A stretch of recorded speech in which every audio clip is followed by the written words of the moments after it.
Anna, welcome to the show again. Thank you, Najma. Thank you for inviting me back. It's a pleasure to talk to you again. It's great to have you back again, because last time we spoke a bit about what we can do in our homes and just to promote well-being, but there's quite a bit more that we can do, which I'm really looking forward to hearing about. Yes, of course, I hope I will provide some essential and functional information that everyone can implement in their lives and spaces. And there's one thing you mentioned last time, which I really wanted you to tell us what it exactly means, because I'm not sure what it means, and I'm sure many of my listeners won't be sure exactly what this means. We used the word biophilic. Can you explain what biophilic means? Well, it's a concept to basically look at nature, all the processes and everything what is connected to nature, and implement that to design in many ways, through color, through pattern, through processes. And that's not only in interior design, but very widely in architecture. So, for example, creating green roofs, that's a very simple example. And so you're going to be talking about things like air quality and just decor and thermal comfort today. So where do you want to start? So I have planned to start the conversation today with space planning, as it's very important and it can greatly improve our lives when it's done correctly.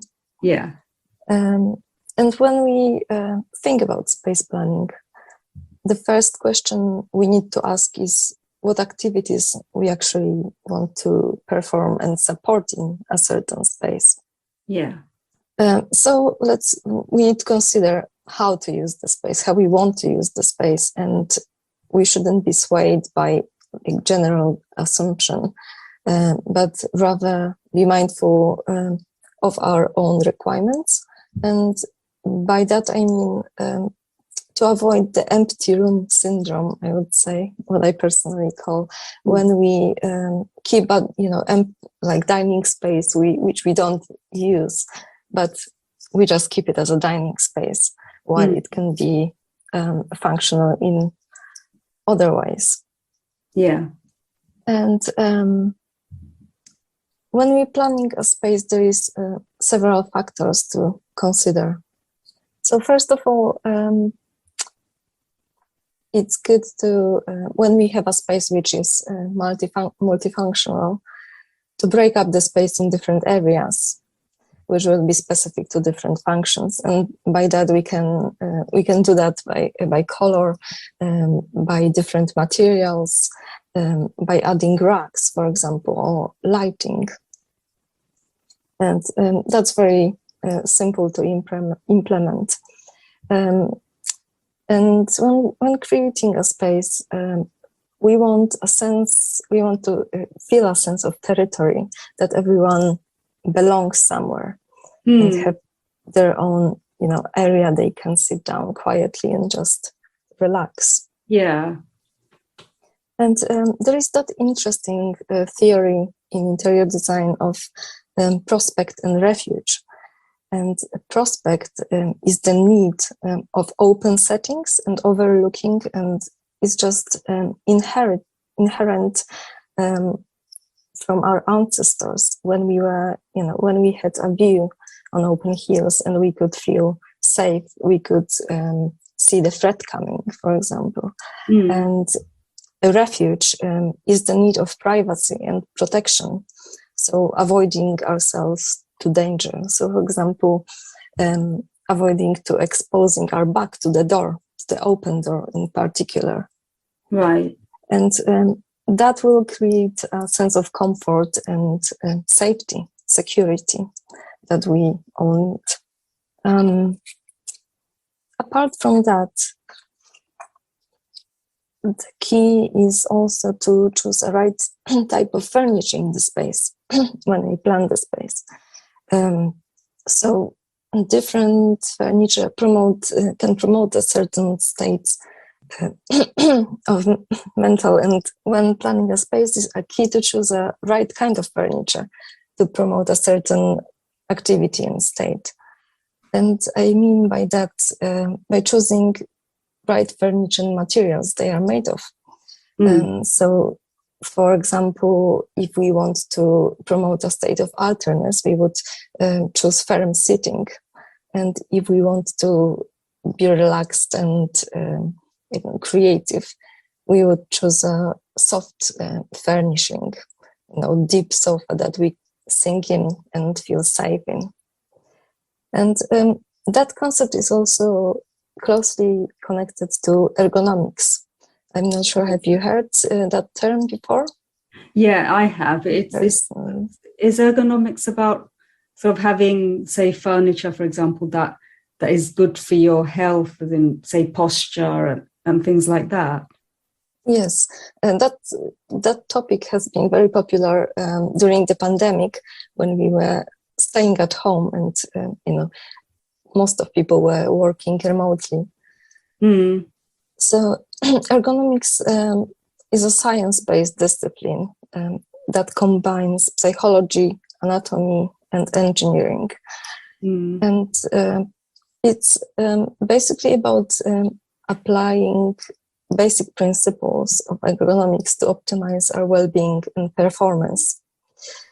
I will just touch upon a few principles that we can use at home when we, for example, still working remotely. First is a distance from the monitor, which should be about 18 inches or more. And also the viewing angle is important, which is the recommended one is 15 degrees downwards. So we can elevate the monitor and adjust it accordingly to our height. So it should be 18 inches away from the monitor, and we should be above the monitor, should we? It should no, be. So the monitor should be above us, but the viewing angle, the viewing or just in front of us, but the viewing angle would be 15 degrees. Okay, so we should be looking slightly upwards at the monitor.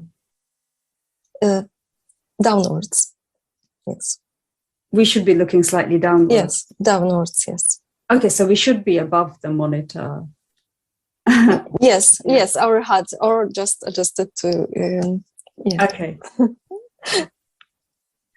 Sorry for the confusion. Okay. But it's, next very essential principle is the back support, which is called lumbar support. So it's quite essential to have adjustable sitting because it improves our posture and essential breathing and circulation. And also arm support. So if we have a sitting with arm holders, that is very good for our body, for the elbow to be positioned about 90 to 120 angle, if we want to be specific, Right. and next to our torso, because that also influences our spine and our back. Yeah. And another principle we can mind is to not have dangling feet. So our feet need support as well. Yeah. Because it improves circulation. So that would be like key principles of ergonomics we can use while working at home. Yeah, so our feet should touch the ground. Yes, or we can have some supportive cushion, anything, a footstool. Footstool, yeah. Yes, and another very important aspect of well-being and in interior design is the air quality, as we spend so much time at home. Yeah. And there is so many people with allergies now and respiratory problems with asthma. Yeah. And we breathe about 11,000 of liters of air a day, which is a lot. Yeah. And when staying indoors, the common pollutants are carbon dioxide, VOC, which we mentioned in the last session.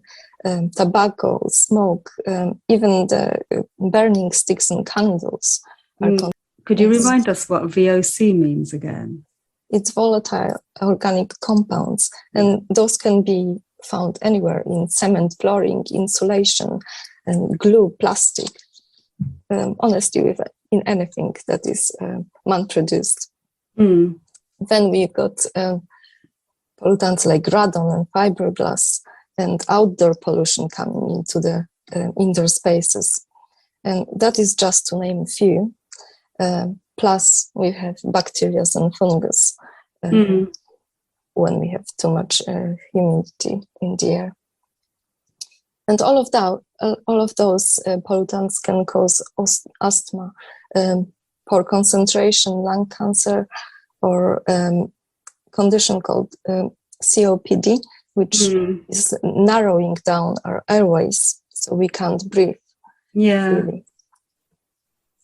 So the question is, what can we do actually to improve our air quality in our spaces?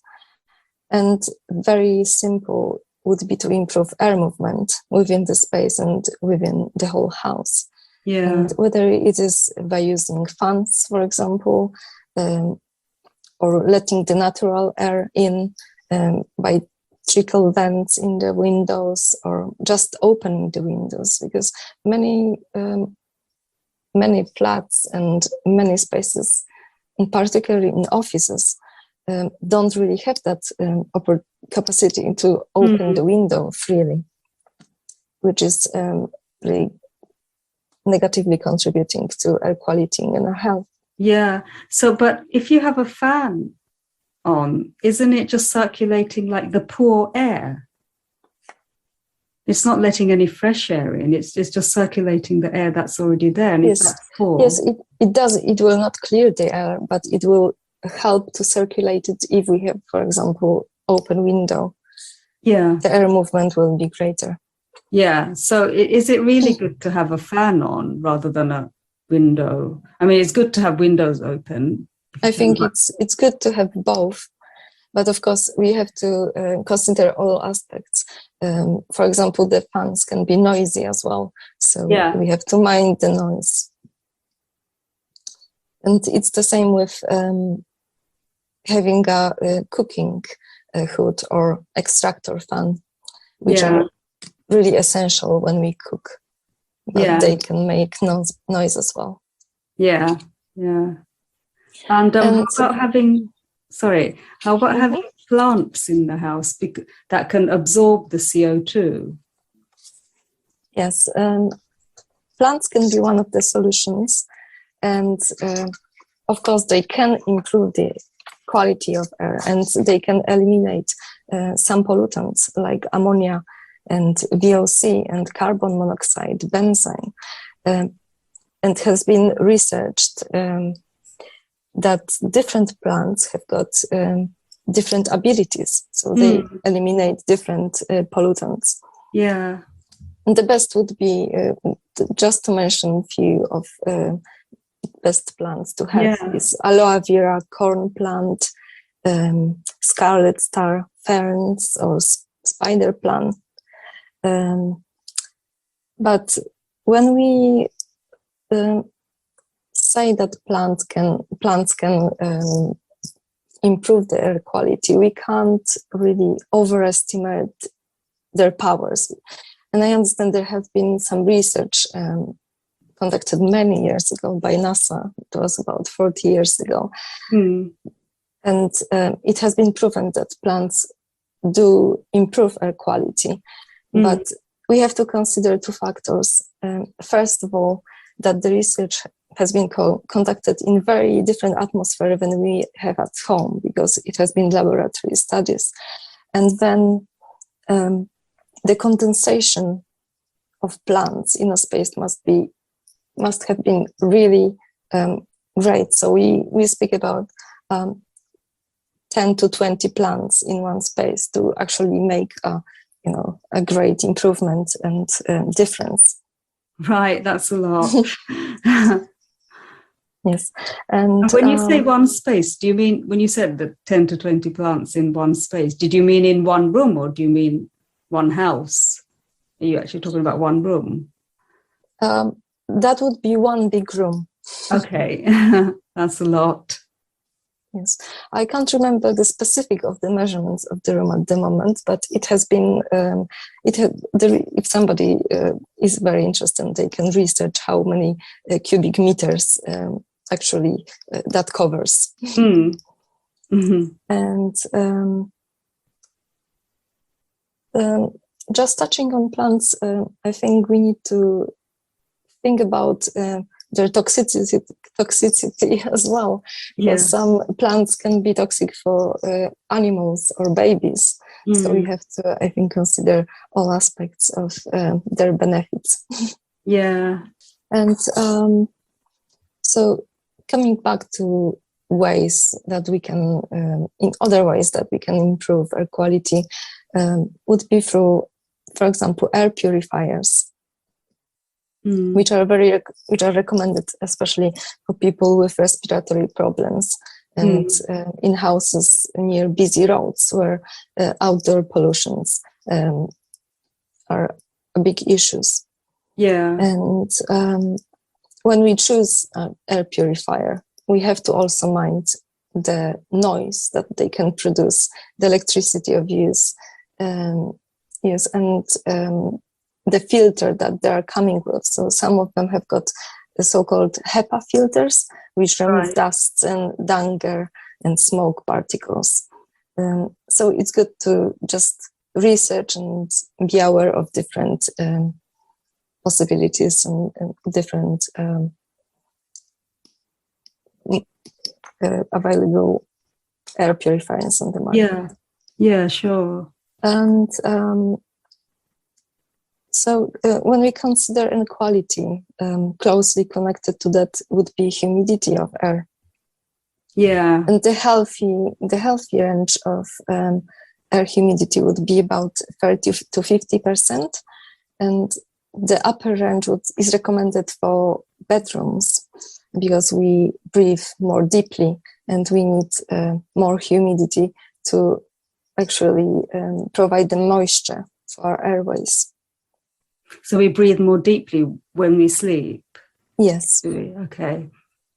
And if the humidity is above the recommended range, then that can contribute to asthma and lung problems. While when it's below, that can cause nosebleeds and sore throat, different allergies or dry skin. Okay. So those are very negative effects on our health. And how do you check the humidity in a room? Yes, so the first step to improve the humidity would be to check it if it's, whether it is visible signs. It can be water, condensation of water on windows or mirrors or pipes. It can be crumbly paint on walls and ceiling, or smell of mold, or we can also buy a special meter which checks the humidity. It's widely available. And then how do we improve humidity of air? It would be through insulating walls, first of all. Then installing air conditioning through correct ventilation. So, for example, installing ventilation in bathrooms with overrun timer. And by choosing correct materials, so if our space have got problem with humidity, which is above average, then hard floor and paint would be more suitable than, for example, carpet or wallpaper that retain the moisture and promote growth of bacteria and fungus. Right. And of course, we have to insulate and fix our leaking pipes and similar. And additionally to humidity and air quality, we need to also consider and touch on temperature in the air. Yeah. Because it's all related. Mm. And I stressed during our last session how important it is to be able to control our environment and adjust this to our needs. Yeah. And it's the same with temperature. Everyone has got different needs and just feels differently as well. Yeah. So we should be able to, again, open windows, choose the right materials or change materials, because we perceive the temperature not only through the air, but also materials we touch through the sense of touch. So we feel very differently a sofa which is made of covered in leather than, for example, velvet. Yeah. Yeah. And so I would recommend just to use different materials that we can, for example, I'm not saying that we have to change sofa seasonally, to have a leather sofa during summer and then velvet during winter. But we can, for example, put a warm blanket of a leather sofa, and that will provide us a sense of just warmth and softness. Yeah. And do the materials actually have an effect on the overall room temperature, or is that negligible effect or no effect? Furniture, or I think in particular, we can probably stimulate the air temperature with a correct, for example, window dressing. That would be one of the most obvious. So we can retain the temperature or prevent overheating with correct windows dressings. I'm assuming that say a sofa, whether it's made of leather or velvet, it doesn't matter. It's not going to affect the overall temperature in the room. It's just going to make you feel colder or hotter, but it's not really affecting the temperature of the room. It is like when the furniture are covered with a specific material. Is that what you mean? Yeah, that's what I mean. I don't think it influences the temperature of air very greatly. Right. Yeah. So how about decor and just what we decorate our rooms with? When we consider decorations in the space, we have to first of all answer the question: how do we want to feel there? And similarly to space planning, what activities do we want to support by bringing specific decorations? And when we think about decorations, this is very individual, as we are all very unique collection of different culture and experience, where symbolism and even religion matters. Yeah. So we will need to take very unique approach to decorations. But I can just touch on a very general human preference. Yeah. Which is preference of pattern repetition. And that is greatly found in nature. And also balance is symmetry, because symmetry gives us sense of stability, and that puts us into relaxing state where we are comfortable, while asymmetry is connected to disharmony, but also can be supportive in different setting when we want something dynamic, when we want to interact socially, then it will bring the state of attention and alertness. Mm. which is good for conversations. Yeah, yeah. And similarly to pattern and balance, the shapes we're using in the space have got different functions and influence our emotions and brain differently, because they influence different parts of our brain. So in general, we have the preference for curved and soft shapes. Yeah. Because they have those kind of shapes have the sense of familiarity, and they again can be found in nature. So we have the flow of the river and ripples of water and shape of petals. And even our body has got many curves, like, eyes, fingertips, anything. While angular shapes activate amygdala, which is part of our brain that processes fear. So it causes the feeling of aggression and alertness, and we sense it as potential threat. So we can use this information to choose supportive furniture. Yeah, yeah. Would that be, curved armchair or more angular chair? And but not only furniture, but also artwork. And when we consider artwork in space, I think the best place we can look at and learn from are hospitals, because there has been so many research done in hospitals and how artwork can actually support recovery. And it has been widely proven in research that nature present in artwork is very supportive and can greatly improve recovery time.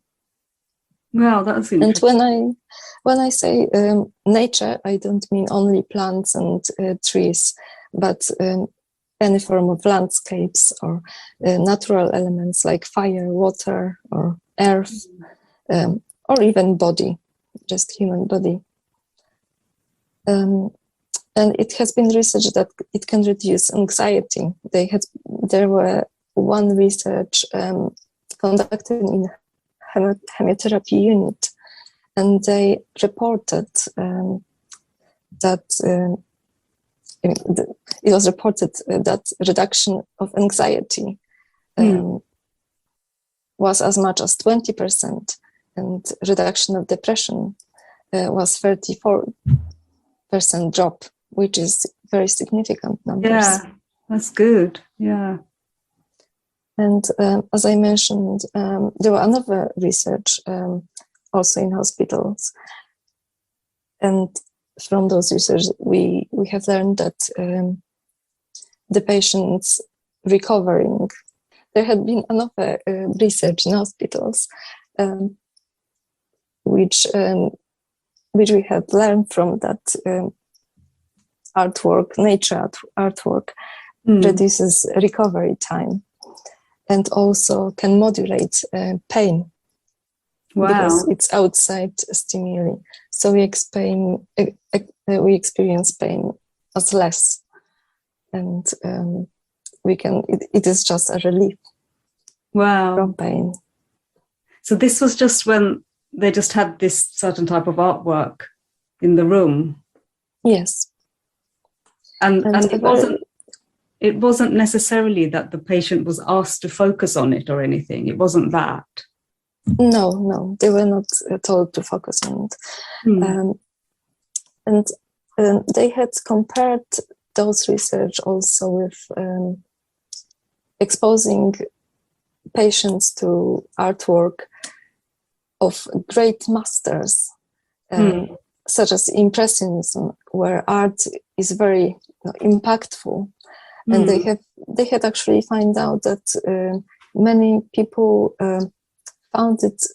were connected this kind of art to institution, and it wasn't as supportive. Right. Wow.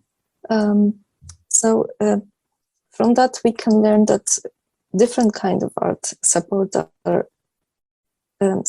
various activities of our brain and affect our mental state in very unique ways. And for example, if we want to promote concentration, the close-up for something would be very beneficial to look at. Yeah. Yeah. Then if we want to be more creative, a distant view would give us the sense of perspective.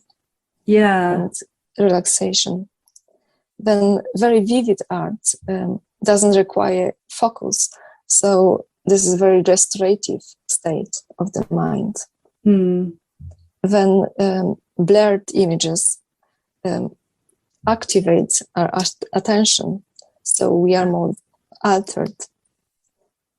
And in this ways, we can use those to actually support activities if we want to be more creative or more productive in different ways. Yeah, yeah. And we can also decorate with nature, can't we? Like plants and flowers. That's like, they can be used as decoration. Yes, of course. Yeah. Those can be different kinds of plants, hanging plants and climbing plants, which gives us different feeling. Yeah. And as we talked before in our last session, green color is the most restorative color, so it doesn't require our attention. Of course, we have to be mindful sometimes of that plants can contribute as well to humidity of air, and then it brings another problems such as insects and similar. Yeah. Yes, but overall, we need to remember that we are very unique, and sense of well-being and comfort will be achieved in a very unique way. And it will be according to our personal needs. Yeah. And I can also stress how important is to being able to adjust and control our environment. Yeah. Then you can have, obviously, a lot of people don't live on your own, and you're living with a partner or a family, and different members have got their different unique needs, and it might not always be the same. Yes, exactly. So we have to consider everyone. Yeah. In the space. And that's why, as I was saying before, the sense of territory and just having, own area we can feel comfortable in, even if we can't have the whole room, but just area of the room that we can adjust and just control in our own way. Yeah, would be very beneficial for our well-being. Yeah. And not having like too many clashes or arguments also would be beneficial for our well-being. Not sort of, clashing and arguing over like things like decor, and, if someone really dislikes a certain decoration or artwork, but the other person really wants it. And then, like having arguments over it would also like sort of be a bit negative for our well-being. Yes, because I can't tell you how many times I had clients that they were actually couples, and they couldn't agree on a certain furniture or certain artwork because they had, different tastes, and that's why they wanted to hire an interior designer to actually make the decision for them.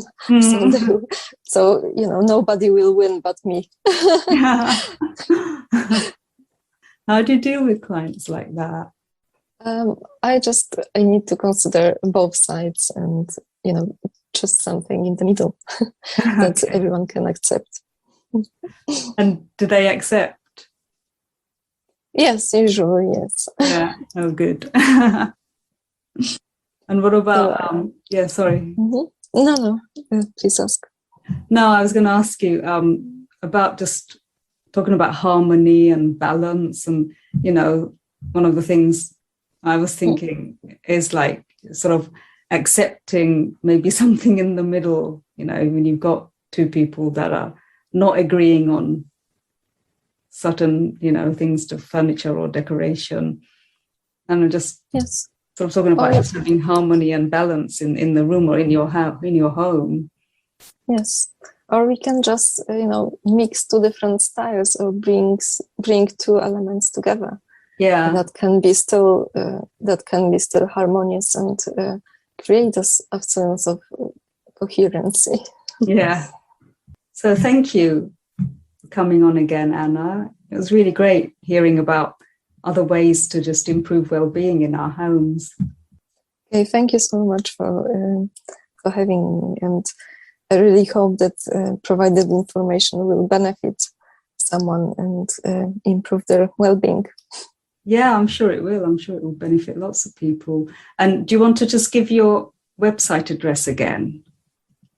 It's my website address is www.ania-id.com. Okay, thank you. And we'll put that in the show notes anyway. So thanks a lot for coming on again. Okay, thank you. I truly appreciate the opportunity to share this information with everyone. Thanks for listening to this episode of Wellbeing in the Kingdom. If you've enjoyed, learned from, or been inspired or empowered by today's episode, then please help to support the show by leaving a 5-star review wherever you get your podcasts.